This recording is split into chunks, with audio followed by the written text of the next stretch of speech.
भाई और बहनों, आप सबको प्रभु यीशु मसीह के मधुर नाम में मेरा सलाम। आप सबका स्वागत करता हूं इस विशेष सीरीज़ में, श्रृंखला में, जिसका नाम है आपको क्यों विश्वास योग्य नहीं होना चाहिए, why you should not be faithful. और आज जो है आपके सामने ये 5वां संदेश है और इसका जो टाइटल है वो परमेश्वर के मंदिर के भंडारी। और इसके ऊपर हम आज बात करेंगे, चर्चा करेंगे। परमेश्वर का मंदिर क्या है, उसकी हम किस तरह से भंडारी हैं, परमेश्वर के मंदिर की हम किस तरह से देखभाल कर सकते हैं। आज का वचन पढ़ते हैं, ये उत्पत्ति 1 अध्याय और उसका 29 पद से आता है। वहाँ लिखा है, फिर परमेश्वर ने उनसे कहा, सुनो, जितने बीज वाले छोटे छोटे पेड़ सारी पृथ्वी के ऊपर हैं और जितने वृक्षों में बीज वाले फल होते हैं, वे सब मैंने तुमको दिए हैं, वे तुम्हारे भोजन के लिए हैं। यहाँ पर ये वचन बताता है मेरे प्रियो कि परमेश्वर ने इंसान को बनाने से पहले उसके भोजन का प्रबंध किया। परमेश्वर ने मनुष्य को सर्वोत्तम दिया और इसके बारे में इस संदेश में जो है हम ध्यान और मनन करेंगे। ये कहानी आपके सामने पेश करना चाहता हूँ। ये कहानी आर्थर गॉर्डन के जीवन की कहानी है और बताते हैं कि एक दिन वो अपने घर की सफाई कर रहे थे। जब वो सफाई कर रहे थे तो उन्हें सफाई करते समय एक बॉक्स मिला और उस बॉक्स में उनकी पारिवारिक चिट्ठियां थीं। वो चिट्ठियां जो उनके परिवार में एक दूसरे लोगों के लिए लिखी गई थी। गॉर्डन आर्थर साहब के लिए भी चिट्ठी लिखी गई थी। एक चिट्ठी उनके हाथ में आई और उन्होंने लिखा कि उस चिट्ठी में उन्हें बताया गया कि आर्थर, हम आपको एहसास दिलाना चाहते हैं कि आप सचमुच एक अद्भुत व्यक्ति हैं। आपका परिवार, आपके प्रियजन आपसे प्रेम करते हैं, आपकी सराहना करते हैं। अगला पत्र उन्होंने उठाया, उस पत्र में लिखा था, मुलाकात के लिए बहुत बहुत धन्यवाद। आप घर में आए, हमारे घर में खुशियाँ आई, आनंद आया और जिस पल आप हमारे घर से गए तो हमें लगा कि सूरज जो है वो अपनी जगह पर रुक गया। इन चिट्ठियों को पढ़ने के बाद आर्थर गॉर्डन साहब जो है वो सोचने लगे कि हम सब सराहना के कितने भूखे होते हैं, लेकिन इसके साथ ये भी सच्चाई है कि सराहना देने में, कोमल वचन बोलने में हम कंजूसी भी करते हैं। एक पद बाइबल से देखेंगे, नीति वचन 16 का 24। वहाँ लिखा, मन भावने वचन मधु भरे छत्ते की नाई प्राणों को मीठे लगते और हड्डियों को हरी भरी करते हैं। परमेश्वर के मंदिर के बारे में हम चर्चा करेंगे और हम देखेंगे ये जो कुछ हम बोलते हैं, खाते हैं, पीते हैं और जिस प्रकार का हम चिंतन करते हैं, इन सब का हमारे जीवन के ऊपर क्या असर पड़ता है। लेकिन आइए सबसे पहले इस सवाल को हल करते हैं कि परमेश्वर का वो मंदिर कौन सा है जिसकी हम बात कर रहे हैं। वचन पढ़ते हैं, 1 कुरिन्थियों उसका 3 अध्याय 16 और 17 पद। वहाँ लिखा है, क्या तुम नहीं जानते कि तुम परमेश्वर का मंदिर हो और परमेश्वर का आत्मा तुम में वास करता है। यदि कोई परमेश्वर के मंदिर को नाश करेगा तो परमेश्वर उसे नाश करेगा, क्योंकि परमेश्वर का मंदिर पवित्र है और वो तुम हो। ये वचन बता रहा है मेरे प्रियो कि परमेश्वर का मंदिर जिसकी हम चर्चा कर रहे हैं वो है आपका शरीर, वो है मेरा शरीर, हमारी देह परमेश्वर का मंदिर है। ये विचार कितना अद्भुत है, कितना सुंदर है, कितना प्यारा है। मैंने देखा है कि जब बहुत से लोग रास्ते में चल रहे होते हैं और रास्ते में अगर अचानक उनके सामने गिरजाघर आ जाए, गुरुद्वारा आ जाए, मंदिर आ जाए, मस्जिद आ जाए, वो वहाँ पर रुककर सलाम करके एक आदर को व्यक्त करके निकलते हैं। अच्छी भावना है, धार्मिक स्थलों का आदर और मान किया जाना चाहिए, लेकिन आज परमेश्वर का वचन हमको बता रहा है कि परमेश्वर का मंदिर आप हैं, मैं और आप परमेश्वर के मंदिर हैं। कल्पना करें कि यदि हम अपनी देह को परमेश्वर का मंदिर मानकर चलें, परमेश्वर का मंदिर मानकर इसकी हम देखभाल करें, तो ये शरीर कितना सुंदर बन जाएगा, इसके सोच विचार कितने अधिक सुंदर बन जाएंगे। यहाँ पर आगे लिखा हुआ है कि जो कोई परमेश्वर के मंदिर को नाश करेगा परमेश्वर उसे नाश कर देगा। जब मैंने सेवकाई शुरू की थी कि स्कूल में हम पढ़ाते थे, हमारा अपना चर्च स्कूल था और वहाँ पर मैंने बच्चों को एक स्लोगन सिखाया था, नशा नाश की जड़ है भाई, कर विचार देखो मन माई। हमने बच्चों को ये सिखाया था कि जो लोग नशा करते हैं, जो लोग गलत प्रकार का खान पान करते हैं, वो अपने शरीर का नाश करते हैं और न्याय के दिन उनको इस बात के लिए दंडित किया जाएगा। परमेश्वर उनसे हिसाब लेगा कि उन्होंने किस प्रकार से अपने शरीर की देखभाल की। कुरिन्थियों से ही एक और पद पढ़ते हैं, पहला कुरिन्थियों 6 अध्याय उसका 19 और 20 पद, और वहाँ लिखा है, क्या तुम नहीं जानते कि तुम्हारी देह पवित्र आत्मा का मंदिर है जो तुम में बसा हुआ है और तुम्हें परमेश्वर की ओर से मिला है, और तुम अपने नहीं हो क्योंकि दाम देकर मोल लिए गए हो, इसलिए अपनी देह के द्वारा परमेश्वर की महिमा करो। परमेश्वर का वचन बता रहा है कि तुम अपने नहीं हो। हमने अब तक बहुत सी बातों को सीखा है, लेकिन आज हम सीख रहे हैं कि ये जो हमारी देह है ये भी हमारी नहीं है। परमेश्वर ने ये देह हमें दी है, ये शरीर हमें दिया है, और इसलिए इस शरीर की उचित देखभाल करना ये मेरी और आपकी जिम्मेवारी है। आप अपने शरीर को घायल नहीं कर सकते, काट नहीं सकते, नुकसान नहीं पहुंचा सकते, क्योंकि ये शरीर आपको परमेश्वर ने दिया है और एक दिन वो इसका हिसाब भी हमसे लेगा। जिस तरह से मंदिर साफ होता है तो हमारा शरीर भी साफ होना चाहिए। हमने कोई भी मंदिर अगर हम देखें कि वो गंदा है, मस्जिद गंदी है, चर्च गंदा है, तो हम तुरंत लग जाते हैं सफाई करने में, काम करने में। लेकिन मेरे प्रियो, आज जब आप इस वचन को सुन रहे हैं तो याद रखें कि आपकी देह परमेश्वर के आत्मा का मंदिर है और इसे साफ रखना आपकी बहुत बड़ी जिम्मेवारी है। इसका केवल शरीर ही साफ नहीं रखना है, मन भी साफ रखना है। मन में यदि गंदे विचार हैं, यदि मन में ईर्ष्या है, भय है, क्रोध है, बुरे विचार हैं मेरे प्रियो, इस तरह से भी ये मंदिर जो है वो दूषित होता है। और हमने पढ़ा है कि जो लोग परमेश्वर के मंदिर को दूषित करते हैं, नाश करते हैं, परमेश्वर उनका नाश करेगा। इसके अलावा जो हमारी भावनाएं हैं, जो हमारी फीलिंग्स हैं, वो भी सही होना बहुत ज़रूरी है। जिस संसार में हम रहते हैं मेरे प्रियो, बहुत सी घटनाएं घटती हैं और कई बार हमारी भावनाएं जो हैं वो चोटिल हो जाती हैं, घायल हो जाती हैं, और हमारी जो प्रतिक्रिया है जो वो गलत हो जाती है। तो हम सोच का ध्यान रखें और हम इस बात का भी ध्यान रखें कि हम किस तरह की फीलिंग्स को एंटरटेन कर रहे हैं, हमारे जीवन में किस तरह के भाव जो हैं वो पैदा हो रहे हैं। अब आइए हम जो मूल वचन हमने पढ़ा था उस पर हम थोड़ी देर ध्यान करते हैं। उत्पत्ति 1:29 यहाँ पर हम देख रहे हैं कि परमेश्वर ने आदम और हवा को सर्वोत्तम शरीर दिया, सर्वोत्तम, पूरी तरह से स्वस्थ।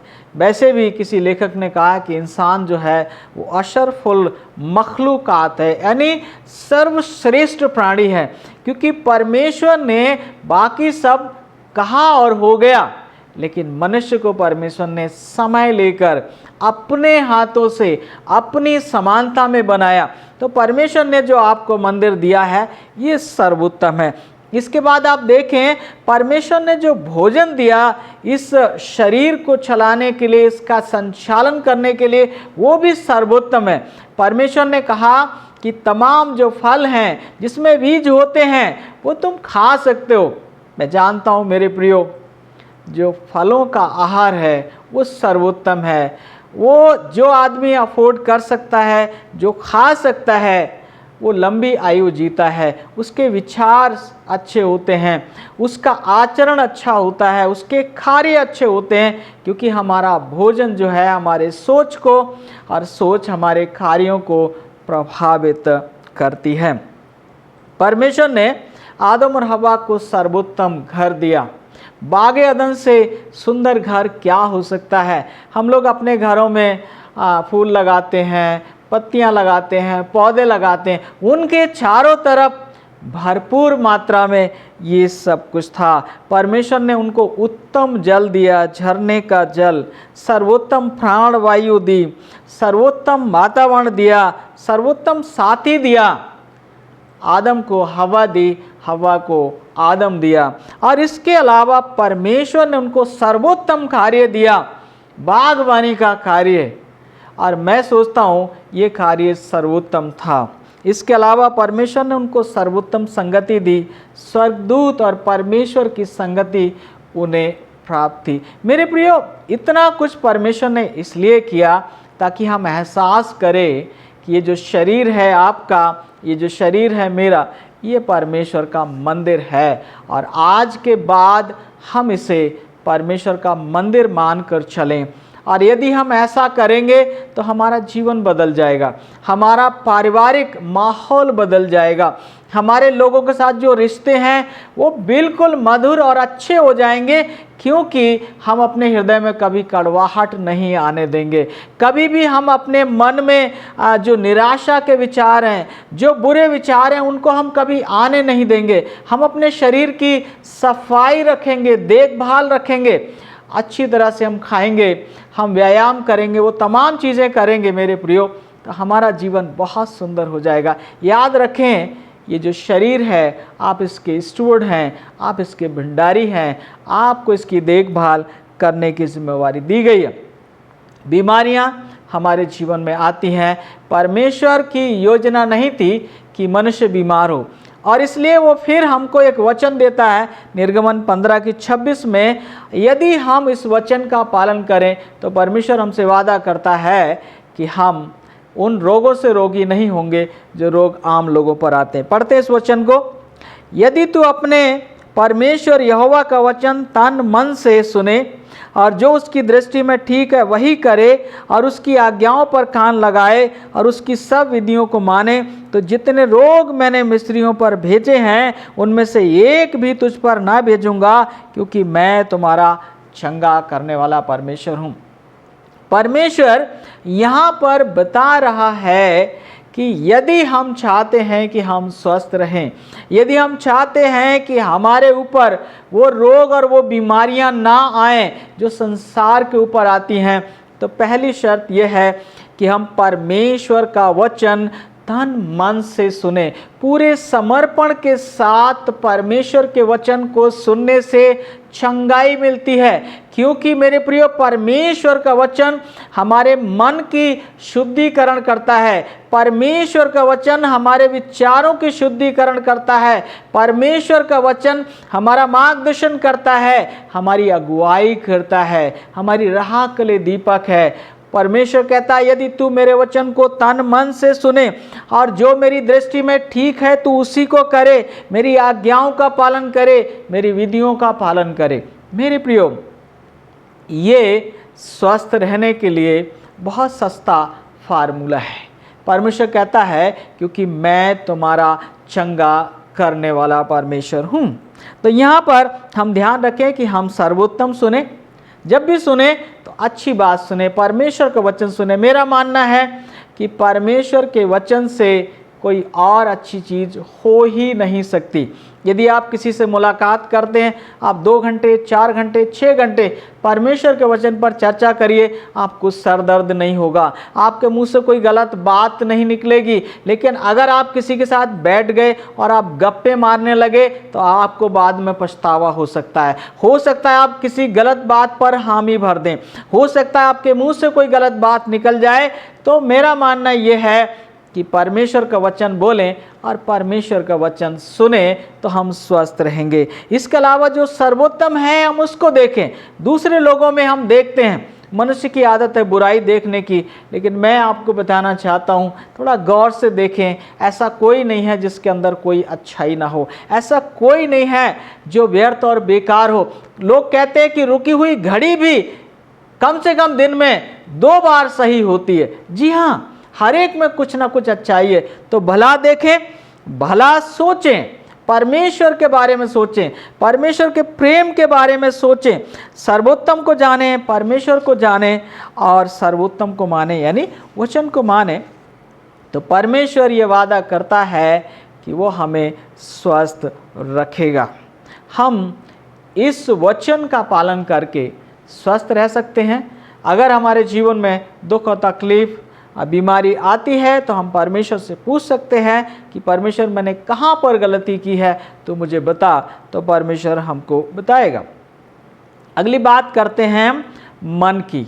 इस तन में मन भी है और मन के बारे में नीति वचन 4:23 में लिखा हुआ है, सबसे अधिक रक्षा अपने मन की कर, क्योंकि जीवन का मूल स्रोत यही है। लोग रक्षा करते हैं अपने घरों की, अपने पैसे की, अपने रूप की, अपने शक्ल की, अपने सूरत की, अपने हुनर की। लेकिन परमेश्वर का वचन कह रहा है सबसे अधिक रक्षा अपने मन की कर। इस बात का हम कितना ध्यान रखते हैं कि हमारे मन में किस तरह के विचार चल रहे हैं। क्या हमारा मन परमेश्वर की ओर है या हमारा मन सांसारिकता की ओर है? मेरे प्रियो, क्योंकि हर एक अच्छी और बुरी बात की शुरुआत मन से होती है। मन में बीज बोया जाता है और वो बीज जो है फलवंत होता है। अगर वो बीज अच्छा है तो जीवन के लिए फसल तैयार होती है, और यदि वो बीज, अगर वो सोच बुरी है तो मृत्यु के लिए फसल तैयार होती है। सुलेमान राजा कहता है सबसे अधिक रक्षा अपने मन की कर। आज हम इस बात की गांठ बांध लें, लिख लें कि सबसे अधिक रक्षा हमें मन की करना है। और पौलुस कहता है, अगर आप फिलिपियों 4:8 में जाएंगे तो वहाँ लिखा है, निदान जो जो बातें अच्छी हैं, जो जो बातें मनोहर हैं, जो जो बातें आदरणीय हैं, जो जो बातें सुंदर हैं, महिमा की हैं, सम्मान की हैं, भली हैं, बेहतर की हैं, वचन कहता है उन्हीं का चिंतन और मनन किया करो। हम किस तरह की सोच सोचते हैं, किस तरह की बातें हम बोलते हैं, किस तरह की बातें हम सुनते हैं, जिससे हमारा सोच प्रभावित होता है। मेरे प्रियो, वचन कहता है यदि हम इस शरीर की अच्छी देखभाल करना चाहते हैं तो अपने मन का पूरा ख्याल रखें कि हमारा मन जो है वो मसीह के ऊपर केंद्रित होना चाहिए, सांसारिकता के ऊपर नहीं होना चाहिए। आज दुनिया में बहुत सी चीज़ें हैं जो हमारे ध्यान को आकर्षित करती हैं, लेकिन हमें सावधान रहना है। वो बातें नहीं सोचना है जो हमें निराश करती हैं, जो हमें भयभीत करती हैं, जो हमारे विश्वास को कमज़ोर करती हैं, जो लोगों के साथ हमारे संबंध हैं उनको तोड़ती हैं। ऐसी बातों को ना सुनना है, ना ऐसी बातों को सोचना है। मेरे प्रियो, सबसे अधिक रक्षा जो है अपने मन की करनी है, क्योंकि जो कुछ हम सोचते हैं एक समय आता है कि वो हमारे शब्द बन जाते हैं, और जो शब्द जो हैं वो एक समय आता है कि वो हमारे कार्य बन जाते हैं, कार्य हमारा आचरण बन जाता है और आचरण जो है वो हमारी नियति बन जाती है। जी हाँ मेरे प्रियो, मनुष्य जो कुछ सोचता है वचन कहता वो वही है। अगर आपके विचार पवित्र हैं तो आप पवित्र हैं, लेकिन यदि आपके विचार बुरे हैं तो दुनिया आपको क्या कहती है कोई फर्क नहीं पड़ता। वचन कहता है कि आप बुरे हैं, क्योंकि मनुष्य वही होता है जो वो सोचता है। और इसलिए वचन कहता है सबसे अधिक रक्षा अपने मन की कर, क्योंकि जीवन का मूल स्रोत वही है। जीवन यहीं से आरंभ होता है। यदि आप कुछ बनना चाहते हैं, आगे बढ़ना चाहते हैं, शुरुआत आपके मन से होगी। अगर आप विकास करना चाहते हैं तो शुरुआत मन से होगी। विनाश की राह पर जाना चाहते हैं तो शुरुआत मन से होगी। और इसलिए हमको ध्यान रखना है कि हमारे मन में किस तरह के विचार चल रहे हैं। एक बात है जो मैं यहाँ पर बताना चाहता हूँ आपको, कई बार हम बड़े कर्टियस हो जाते हैं, कई बार हम बड़े ही मधुर हो जाते हैं, और कुछ लोग ऐसे होते हैं समाज में जो कचरे का डिब्बा जो है वो लेकर तैयार बैठे रहते हैं और वो इंतज़ार करते हैं कोई उनके पास आए और बड़े प्यार से धीरे धीरे वो आपके दिमाग में लोगों के प्रति नफरत, लोगों के प्रति द्वेष, लोगों के प्रति बुराई की भावना पैदा कर देते। याद रखें मेरे प्रियो, कभी भी अपने मन को कचरे का डिब्बा ना होने दें। ऐसे मनुष्यों से दूर रहें जो जीवन की बात नहीं करते हैं। उनसे दुआ सलाम करें, उनका आदर करें, लेकिन उन्हें ये मौका कभी ना दें कि वो आपके दिमाग को, आपके मन को भय से, निराशा से, निंदा से, आलोचना से, बुराई से भरने पाए। जी हाँ, सबसे अधिक रक्षा अपने मन की करें। अपने आप को इतना व्यस्त रखें सकारात्मक कार्यों में ताकि नकारात्मक कार्यों के लिए आपके पास समय ही ना बचे। और ये बहुत ज़रूरी है, और मैंने अपने जीवन में जब से इसका पालन किया है मैंने बहुत खुशी और बहुत आनंद व्यक्त किया है। जितना ज़रूरी है उतनी हम बात करें, और जब बात करें तो सकारात्मक बात करें, कुछ भली बात करें, और जब सकारात्मक बात ख़त्म हो जाए तो प्रस्थान करें, अपने काम करने के लिए चले जाएं। किसी के पास बैठकर गप्पे मारना और गप्पे सुनना दोनों ही खतरनाक हैं, क्योंकि वचन कहता है इससे जो आपका मन है वो विचलित हो जाएगा। स्वस्थ शरीर जो है वो स्वस्थ सोच के ऊपर निर्भर है। अगर आपकी सोच स्वस्थ नहीं है तो आपका शरीर भी स्वस्थ नहीं होगा। मन को भय, चिंता और निराशा के विचारों से बचाना होगा। और शरीर रोगी होने से पहले याद रखें कि मन रोगी हो जाता है। मन में रोग पैदा होता है, मन में बुरे विचार पैदा होते हैं, और उसके बाद इंसान लापरवाह हो जाता है, उसका खान पान लापरवाह होता है, उसका रहन सहन लापरवाह होता है, और शरीर जो है बीमारियों का घर बन जाता है। यीशु मसीह का नमूना आपके सामने मैं पेश करना चाहता हूँ। ये मरकुस 1 अध्याय 35 पद में पाया जाता है। और भोर को दिन निकलने से बहुत पहले वो उठकर निकला और एक जंगली स्थान में गया और वहाँ प्रार्थना करने लगा। यहाँ पर प्रभु यीशु मसीह के ये जो सुबह का जो रूटीन है उससे मैं 3 बातें आपके सामने रखना चाहता हूँ। पहली बात तो ये है कि यीशु मसीह दिन निकलने से बहुत पहले उठता था। दिन निकलने से बहुत पहले उठा, और फिर वो टहलते हुए, में से आपके शब्दों में से मॉर्निंग वॉक कह सकता हूँ, तो मॉर्निंग वॉक करते हुए जंगल की ओर गया। और जंगल की ओर जाकर उसने दूसरा काम क्या किया, उसने परमेश्वर से बातचीत की, परमेश्वर से उसने प्रार्थना किया, और परमेश्वर के सामने उसने तमाम दिन भर की बातों को रखा, चिंतन और मनन किया। यहाँ पर हम 3 बातें देख सकते हैं, जल्दी उठना, वॉक करना और प्रार्थना में ध्यान लगाना, मनन में ध्यान लगाना, परमेश्वर के वचन को पढ़ना। और ऐसा यदि हम करेंगे तो हमारा शरीर स्वस्थ रहेगा, हमारा मन भी स्वस्थ रहेगा, और हमारी भावनाएं जो हैं वो भी स्वस्थ रहेंगी। तो बीमारियां जो हैं वो हमारे शरीर में प्रवेश नहीं करेंगी। हम एक अच्छी आयु तक जीने की कल्पना कर सकते हैं।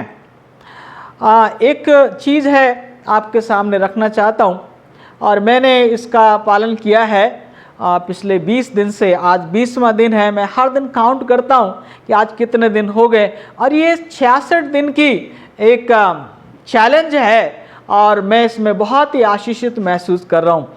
अगर आपकी रीति नहीं है, आपने इस तरह की आदत नहीं डाली है, तो आप 20-20-20 का एक नियम पालन कर सकते हैं। सुबह को आप 5 बजे उठ जाएं और 20 मिनट जो है वो आप वॉक करने में लगाएं। अपने शरीर को आप एक्टिव करें, पसीना बहाएं। उसके बाद आप 20 मिनट कम से कम आप प्रार्थना में लगाएं। और प्रार्थना करने के लिए अगर आपकी आदत नहीं है तो मैं आपको बहुत साधारण तरीके बता रहा हूं, और उस तरीके से अगर आप प्रार्थना करेंगे तो आप सारी चीज़ों के लिए प्रार्थना कर लेंगे। आपके हाथ में जो है ये 5 उंगलियां हैं, मैं इनसे आपको बताता हूं।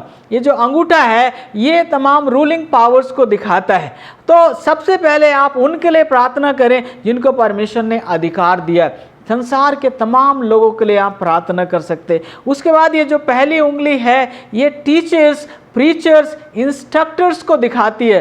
वे लोग जो शिक्षा देते हैं उन सब के लिए आप प्रार्थना करें। ये बीच वाली उंगली मेरा मानना है ये थिंकर्स को दिखाती है, जो सोचते हैं, जो इन्वेंशन करते हैं, जो खोज करते हैं, जो संसार को किस दिशा में लेके जाना है उसके बारे में विचार करते हैं। उन लोगों के लिए आप प्रार्थना करें। ये जो उंगली है आपकी, ये आपके परिवार, आपकी ट्राइब, आपके प्रियजनों, आपके मित्रों, आपके पड़ोसी, आपके सहकर्मी, आपके जीवन साथी सबको बताती है आप उनके लिए प्रार्थना करें। और छोटी उंगली सबसे पहले, सबसे बाद में आप अपने लिए प्रार्थना करें। आप जो भी कुछ परमेश्वर से मांगते हैं ज़रूर मांगें, लेकिन मैं चाहता हूँ 3 चीज़ें मांगने की आदत डालें तो निश्चय आपका जीवन जो है बहुत सुखी हो जाएगा।